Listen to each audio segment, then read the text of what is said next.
ಮಂತ್ರದ ವಿಷಯದಲ್ಲಿ ಒಂದು ವಿಷಯವನ್ನು ತಿಳ್ಕೊಳ್ಳೋದು ತುಂಬ ಮಹತ್ವದ್ದು. ಮನನಾತ್ ತ್ರಾಯತೆ ಇತಿ ಮಂತ್ರ.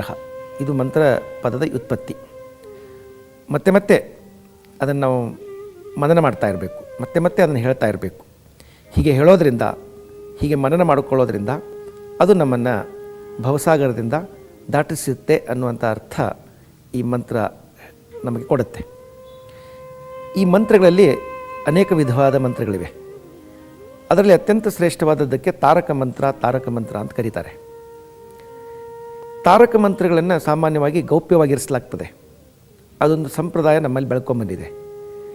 ಆದರೆ ರಾಮಾನುಜಾಚಾರ್ಯರು ಈ ದೃಷ್ಟಿಯಿಂದ ಸ್ವಲ್ಪ ಭಿನ್ನ ವಿಭಿನ್ನರಾಗಿ ನಮಗೆ ಕಾಣ್ತಾರೆ. ಅವರು ಕೊಡೋ ಸಂದೇಶ, ಮನುಕುಲಕ್ಕೆ ಅವರು ಕೊಡೋ ಸಂದೇಶ ಅಥವಾ ಗುರುಗಳಿಗೆ ಅವರು ಕೊಡೋ ಸಂದೇಶ ಏನು ಅಂದರೆ, ತಾರಕ ಮಂತ್ರಗಳನ್ನು ಯಾವತ್ತೂ ಗೌಪ್ಯವಾಗಿಡಬಾರ್ದು. ಇದಕ್ಕೆ ಅವರ ಜೀವನದಲ್ಲಿ ನಡೆದಂಥ ಒಂದು ಘಟನೆಯೇ ನಿದರ್ಶನ. ರಾಮಾನುಜಾಚಾರ್ಯರಿಗೆ ಅವರ ಗುರುಗಳು ಗುಪ್ತ ಮಂತ್ರವನ್ನು, ಗೌಪ್ಯ ಮಂತ್ರವನ್ನು ಕೊಡ್ತಾರೆ. ಅವರ ಬಲಗಿವಿನಲ್ಲಿ ಮಂತ್ರೋಪದೇಶವನ್ನು ಮಾಡ್ತಾರೆ. ಮಾಡಿಬಿಟ್ಟು ಈ ಮಂತ್ರನ ಯಾರಿಗೂ ಹೇಳ್ಕೂಡ್ದು, ಇದು ಗೌಪ್ಯ ಮಂತ್ರ, ಇದು ತಾರಕ ಮಂತ್ರ ಅನ್ನೋ ಮಾತನ್ನು ಹೇಳ್ತಾರೆ.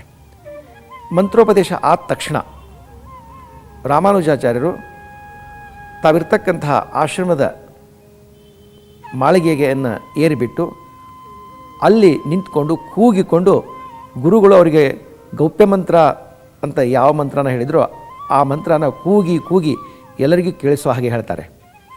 ಆಗ ಗುರುಗಳಿಗೆ ತುಂಬ ಕೋಪ ಬರ್ತದೆ.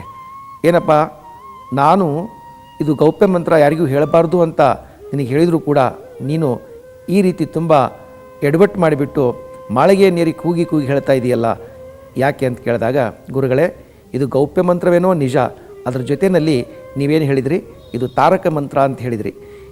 ಈ ತಾರಕ ಮಂತ್ರವನ್ನು ಕೇಳೋದ್ರಿಂದ ಎಲ್ಲರ ಪಾಪಗಳು ಕೂಡ ದೂರಾಗಿಬಿಟ್ಟು ಅವರು ಪುಣ್ಯವಂತರಾಗ್ತಾರೆ, ಪುಣ್ಯ ಶರೀರಗಳಾಗ್ತಾರೆ ಅನ್ನುವಂಥ ಮಾತನ್ನು ತಾವು ಹೇಳಿದ್ರಿ.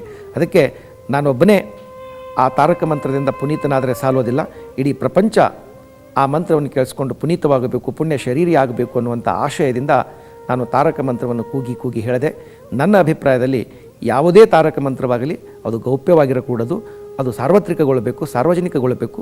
ಆ ಮಂತ್ರೋಚ್ಚಾರಣೆಯಿಂದ, ಆ ಮಂತ್ರಶ್ರವಣೆಯಿಂದ ಸರ್ವರ ಜೀವನ ಉದ್ಧಾರವಾಗಬೇಕು ಅನ್ನೋದು ನನ್ನ ಆಶಯ.